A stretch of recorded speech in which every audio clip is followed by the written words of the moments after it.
No, seriously, the entire Milky Way galaxy, our cosmic home, is on the move. And NASA? They finally figured out exactly where we're headed. Spoiler alert, it's a wild ride. See, most people think of the stars above as these static, twinkling dots, but the reality? Our galaxy is barreling through the universe, and we're not alone. Thanks to NASA's cutting-edge tools like the GAIA Space Observatory, yeah, that's the one tracking over 1 billion stars, the Andromeda Galaxy. Yep, NASA and the European Space Agency have confirmed it. We're on a collision course with Andromeda. Don't pack your asteroid bunker. I know, it sounds like a breakfast cereal, but it's real science. News? Probably yes. Earth might get a front-row seat to the most amazing light show ever.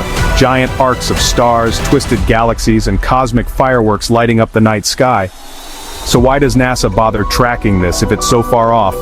Because understanding our galaxy's motion helps unlock the mysteries of dark matter, black. In the end, we're all passengers on this wild galactic journey. Join me again for more trips into the cosmic unknown.